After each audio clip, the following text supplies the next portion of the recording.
Martín Noticias en esta cobertura especial de las elecciones presidenciales colombianas y hoy nos acompaña la doctora Paloma Valencia, senadora de la República y candidata presidencial. Doctora, muchísimas gracias por estar con nosotros. Jaime, gracias por esta invitación, muy feliz de poder tener esta conversación contigo y con toda la audiencia. Me alegra muchísimo que esté con nosotros y que nos pueda contar un poco cómo ve usted las cosas cuando faltan apenas ya prácticamente horas para las elecciones.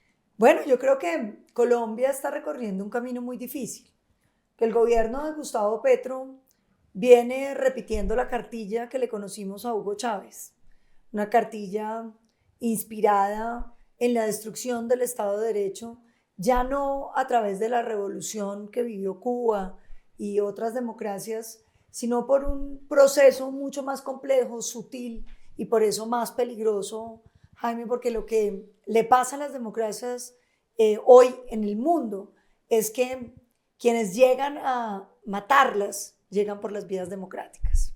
Y cuando llegan, tienen unas popularidades muy altas, unas ideas sobre lo que se va a poder hacer que convencen a la ciudadanía de ir por unos nuevos caminos. Y yo creo que Colombia cayó en eso, con Gustavo Petro. Pero luego desde dentro, ya como presidentes, empiezan a tener un cierto fastidio por lo que conocemos por el Estado de Derecho, que no es otra cosa que el poder dividido en fracciones que le permite a la democracia subsistir. Porque como nadie tiene un poder absoluto, sino que hay un presidente, hay una rama judicial, hay un Congreso, hay órganos autónomos y independientes, todos esos poderes empiezan a fungir de límites, de contrapesos, de equilibrios que fundamentalmente evitan los movimientos autoritarios. Lo que ha vivido Colombia con Gustavo Petro es una permanente tensión institucional, porque al presidente no le gusta que otros poderes le puedan decir no.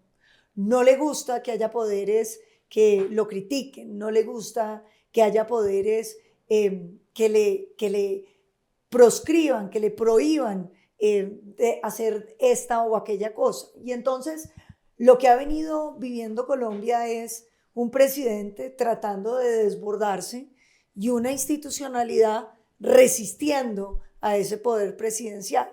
Y por supuesto, Jaime, cualquiera que nos esté viendo entiende que una cosa es 4 años y otra cosa sería la prolongación en el tiempo de 8 años que terminarían convirtiendo esto en una apuesta de si las instituciones son o no capaces de resistir durante 8 años esta tensión. Yo creo que la respuesta es no. No, porque van a tener mayorías en la Corte Constitucional. No, porque empiezan ya las instituciones fatigadas a dar señales de cansancio. Entonces yo creo que para Colombia es muy grave la continuidad de un gobierno de Gustavo Petro. Además porque el tema de la constituyente también parece estar sobre el mantel, ¿no? Es decir, tanto por el lado de Petro, que ya ha mencionado ese tema varias veces, como por el lado de Iván Cepeda, que lo ha mencionado, lo ha negado, lo ha vuelto a mencionar. ¿Habría la posibilidad de que tengamos una constituyente y cambien todo este panorama para seguir perpetuándose en el poder? Yo creo que aquí vale la pena que todos tengamos muy presentes el libreto chavista.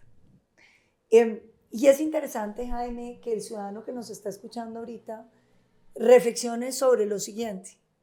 Uno no se queda calvo de un día para otro. Y esa historia me gusta contarla porque yo creo que la caída de las democracias se asemeja mucho a lo que la gente que pierde el pelo vive. Y es que usted todos los días va perdiendo un poquito. Y no hay un último pelo que usted se ponga y se quite y es calvo y no es calvo. Es un proceso que en un momento dado brinca. Y es irreversible. Es irreversible. Yo le decía a mi papá que era calvo, papá, ¿y vos cuándo te diste cuenta que te has quedado calvo? Un día que estaba en la Plaza de Toros y la gente dijo ahí, al lado del calvo. Caray, y era él. Así pasó en Venezuela. Cuando tú le preguntas a la oposición venezolana, ¿en qué momento Venezuela pasó de ser una democracia agobiada por una tiranía a convertirse ya realmente en una tiranía? Pues no hay un día específico. Fue el proceso gradual de degradación institucional, de debilidad en esos controles que llevó a la postración institucional. Y parte de esa agenda fue la Constitución chavista, que ya fue, digamos, ya ahí no había duda de los poderes en los que se había investido el tirano y que evidentemente era una cosa que ya no importaba que lo derrotaras, la institucionalidad había cambiado para siempre a favor del régimen. Y en todo eso, Cuba jugó un papel importantísimo en el Totalmente. caso del chavismo en Venezuela. Y en Colombia. ¿Y lo viene haciendo en Colombia también? Claro, es que yo creo que cabe mucho recordar cuál es el origen del gobierno de Gustavo Petro en Colombia. Durante los años 60, de hecho en ese momento mi abuelo, el presidente Valencia, era presidente de Colombia, Cuba empieza a financiar guerrillas en Latinoamérica. Y esto es bien importante, porque viene la narrativa posterior de que es que las inconformidades sociales latinoamericanas llevaron a la creación de estas estructuras armadas en el territorio. No es cierto. Estos fueron los propósitos de Cuba financiados por la Unión Soviética, que empezaron a implantar movimientos guerrilleros, células guerrilleras en muchos países latinoamericanos. En unos países crecieron más que en otros. Y usted dirá, ¿por qué crecieron en unos más que en otros? Por la capacidad que tuvieron de hacerse a negocios ilegales que financiaron la guerra revolucionaria. En Colombia, las guerrillas arrancaron siendo unas organizaciones violentas, armadas, financiadas, entrenadas por Cuba, con una agenda o leninista o estalinista o maoísta, pero fundamentalmente de ese comunismo que consideraba que la manera como podían hacerse al poder en Latinoamérica era la revolución violenta. Por las armas. Por las armas. Ese legado castrista sufre una primera metamorfosis con Chávez. Cuando Chávez se da cuenta, Castro se da cuenta, que no había necesidad de dar una guerra armada, sí, sino que no podía ganar las elecciones. Y desde dentro, romper la institucionalidad democrática para poder implantar ese comunismo que era lo que quería. Y la guerrilla se da cuenta de que no necesita la Unión Soviética ni Cuba porque tiene el narcotráfico. Tiene el narcotráfico. En Colombia, más o menos hacia los años 80, las guerrillas de las FARC dan con el narcotráfico. Pasan de ser unos ejércitos y unos reductos pequeños de 500, 600 hombres en todo el país, a tener los recursos multimillonarios del narcotráfico y tener ejércitos de 10.000 hombres en armas. Eso ya supone un enorme reto para los países latinoamericanos, para unos estados con problemas de legitimación, con problemas de corrupción, con presupuestos pequeños, con economías emergentes que no habían logrado dar calidad de vida suficientemente buena, y eso empieza, digamos, a tener un impacto en la manera como se estructura. Entonces Colombia hoy tiene esas guerrillas filosóficamente de izquierda, que Colombia toma una decisión muy extraña, que tal vez la aparta del resto de las naciones latinoamericanas, que fue lo que se conoció como los procesos de paz. Unos procesos donde el gobierno decidía que había que darle amnistías a las guerrillas. Empieza una doctrina justificatoria de la violencia armada, que decía, ante la inequidad, ante la pobreza latinoamericana, este es un surgimiento natural de las reivindicaciones sociales y por lo tanto tienen que tener unos tratamientos especiales. Y Colombia se metió en esa doctrina, tanto así que a nivel constitucional llegamos a incluir el delito político como una causa, digamos, de violencia. Y de cierta manera, Jaime, uno podría decir, se legalizó la idea de una revolución armada contra los gobiernos democráticos. La insurgencia. Una insurgencia. Y de ahí surge Gustavo Petro. Uno de los procesos de negociación que hace el gobierno colombiano, iniciando en el gobierno Barco,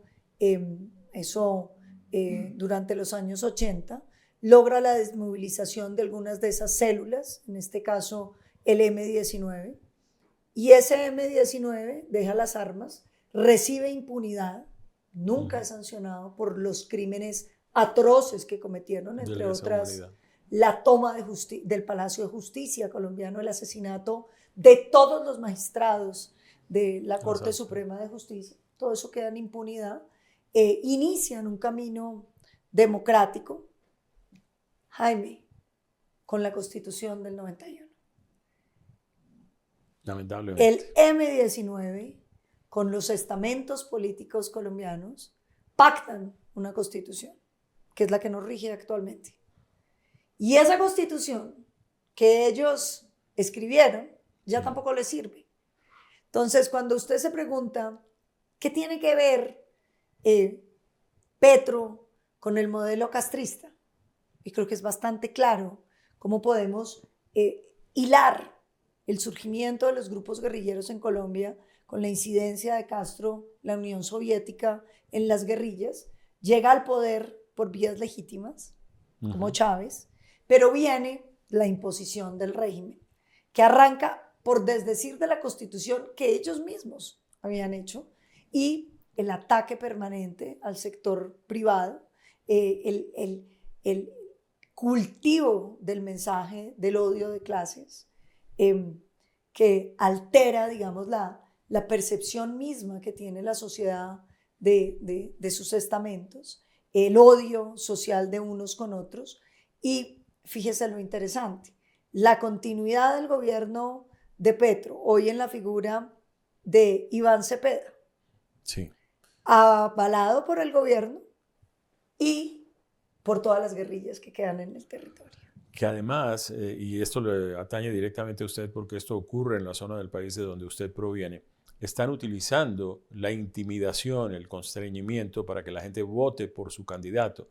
De hecho, el Instituto de Ciencia Política, donde nos encontramos, ha divulgado hoy una información, el resultado de un análisis que concluye que podría ser de alguna manera desequilibrante esa cantidad de personas que están siendo inducidas a votar por quien no querían. Eso lo está viviendo usted en el departamento del Cauca. Claro, miren, en el departamento del Cauca la situación es dramática. Durante las elecciones de Congreso, que fueron en marzo,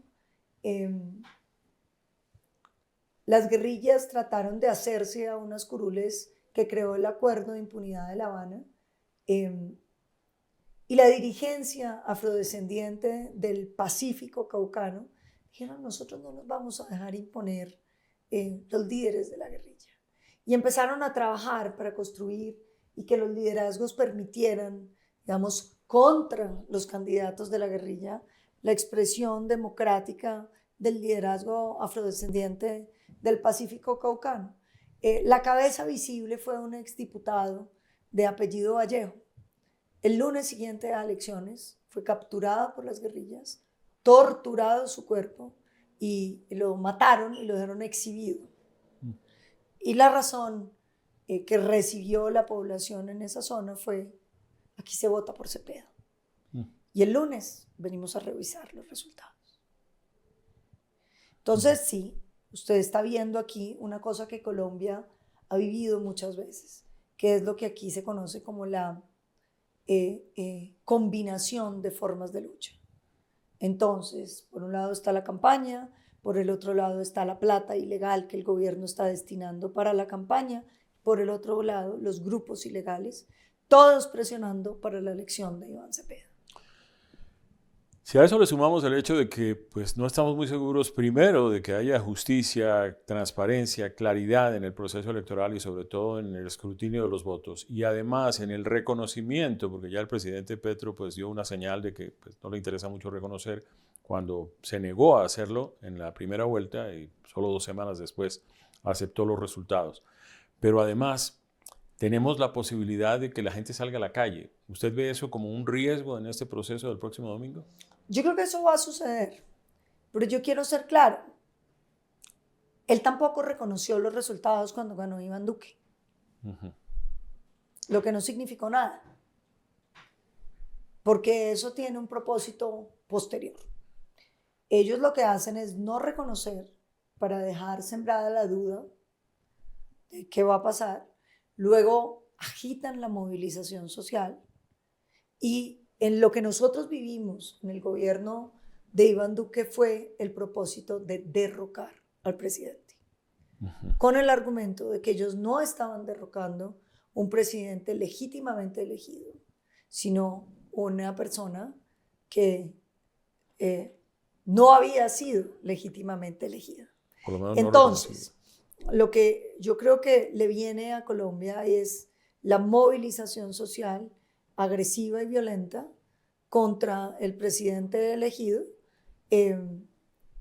para derrocar al presidente y poder vender a nivel internacional la narrativa de que nunca se derrocó a un presidente democráticamente elegido, sino a un tirano que había usurpado las elecciones. Doctora Paloma Valencia, ¿cómo ve usted el país? Es decir, ¿cómo concibe el país? ¿Qué se imagina usted que va a ser Colombia a partir del próximo 7 de agosto?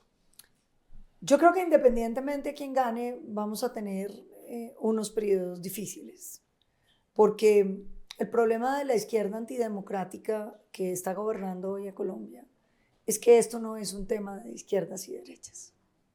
Cuando yo te cuento esta historia, Jaime, creo que cualquiera que nos esté viendo dirá, pero eso sí es izquierda. Yo diría, no, eso no es ni izquierda, ni derecha, ni nada. Eso es insurgencia armada y un modelo neocomunista que tiene una agenda que no admite la democracia para Latinoamérica. Estos son los amigos de Chávez. Estos son candidatos. Iván Cepeda lamentaba que cayera Maduro. Tuvo luego que borrar sus declaraciones lamentando que Estados Unidos se llevara al tirano, porque ni siquiera reconocían la tiranía en Venezuela, como no reconocen la tiranía en Cuba. Entonces, fíjense que mientras el mundo entero hoy espera que el régimen cubano caiga y que haya la posibilidad de una Cuba libre y que vuelva la democracia en la isla, Petro, a través de las ayudas humanitarias, es de los pocos gobiernos que sigue enviando recursos, bienes, atención a Cuba para tratar de sostener el régimen. Entonces, aquí lo que tenemos que entender es que este es el modelo neocomunista. Es la herencia de Castro, es la herencia de Chávez, de Maduro, en este modelo autoritario. Y, por supuesto, la oposición que ese modelo neocomunista hará al presidente Abelardo o a cualquiera que fuera electo no será el modelo de una oposición democrática que discuta un proyecto, que trate de torpedearlo en el Congreso, sino el incendio social para buscar la caída del presidente. Estamos viendo cómo, doctora Paloma Valencia, en Venezuela, los Estados Unidos han venido contribuyendo a la caída del chavismo, del Castro-chavismo.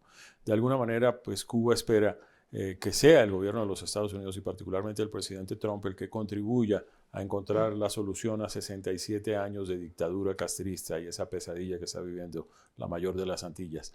¿Será necesario que en Colombia también, para acabar con ese neocomunismo al que usted hace referencia, necesitemos el apoyo de los Estados Unidos? Pues ojalá sobre todo los Estados Unidos nos ayude en el problema del narcotráfico. Porque, Jaime, el problema del narcotráfico colombiano no es solo el narcotráfico, es la amenaza sobre la soberanía democrática de nuestro país.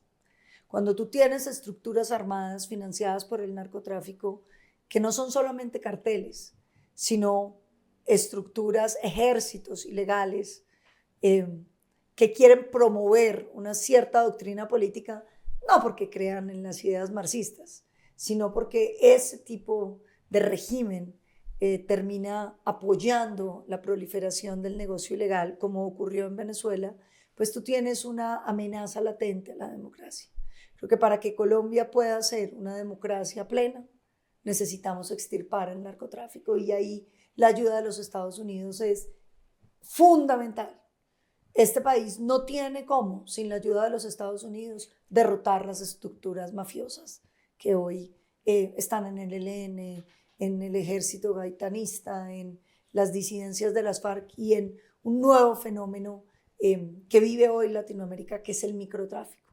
Sí. Ya no solo son los carteles, sino las estructuras de microtráfico asentadas en las zonas urbanas de nuestro continente. Doctora Paloma Valencia, ¿y qué viene para usted en el futuro cercano? Pues por ahora aceptar esta derrota, Jaime, y seguir trabajando por Colombia. ¿Cuál derrota? Usted llegó a ser la candidata del Centro Democrático, obtuvo una votación muy significativa, dio con la casualidad histórica que apareció un contrincante con el que pues nadie estaba contando, pero su papel fue magnífico y dentro de lo democrático... Estamos muy contentos, Jaime. La verdad hicimos una campaña muy feliz, con un mensaje positivo para los colombianos y los resultados electorales pues uno los asume, los acepta, pero también tenemos la certeza de lo que queremos para Colombia y en esa línea estaremos trabajando hasta el último día de nuestra vida. ¿Podremos ver a Paloma Valencia otra vez en un tarjetón pronto? Pues pronto no sé, pero seguramente en un tiempito. Doctora Paloma, muchísimas gracias, de verdad. Gracias, Jaime, a ti por esta oportunidad.